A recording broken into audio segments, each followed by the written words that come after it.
కర్నూలు జిల్లా మంత్రాలయం బాబు షూరిటీ మోసం గ్యారంటీ కార్యక్రమంలో చంద్రబాబు మోసపూరిత హామీల గురించి ప్రజలే ఇప్పటికైనా తెలుసుకోవాలని అన్నారు. కౌతాల మండలంలోని హల్వి, వల్లూరు, చూడి గ్రామాల్లో బాబు షూరిటీ మోసం గ్యారంటీ కార్యక్రమం నిర్వహించారు. ప్రజల వరకు వెళ్లి ఎన్నికల సమయంలో చంద్రబాబు సూపర్ 6 హామీలే కాకుండా అనేక ఆచరణ సాధ్యం కాని హామీలు ప్రకటించి హామీలు అమలు చేయడం లేదని రీకాల్ చంద్రబాబు మేనిఫెస్టో అని ప్రజల ఫోన్లో క్యూఆర్ కోడ్ స్కాన్ చేసి బాబు మేనిఫెస్టోని ప్రజలకు గుర్తు చేయడం. ప్రతి ఇంటిని సందర్శనకు వెళ్ళినప్పుడు కొందరు మహిళలు స్పందిస్తూ మాకు నెలకు 1500 ఇస్తామని చెప్పి ఇంకా ఇవ్వలేదని, మరికొంతమంది తల్లికి వందనం కొంతమందికి రాలేదని తెలిపారు.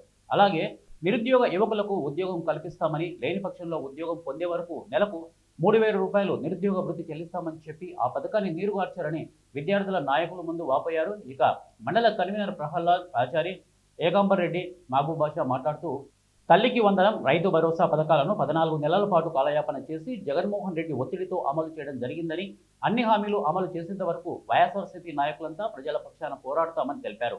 ఈ కార్యక్రమంలో వైఎస్ ఎంపీపీ బుజ్జి, స్వామి, వెంకట్రామరెడ్డి, వివిధ గ్రామాల సర్పంచులు, ఎంపీటీసీలు, గ్రామ కమిటీ సభ్యులు, నాయకులు తదితరులు పాల్గొన్నారు.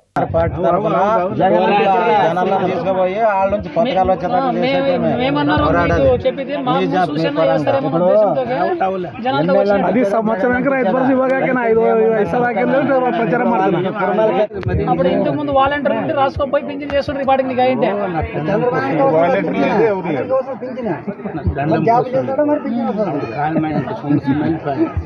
మరి ఇంకా పద్ధతి దావునాక పోను, మరి ఇంకేడ ఉండదు. ఆ జగన్ ఉంటే వస్తుండే.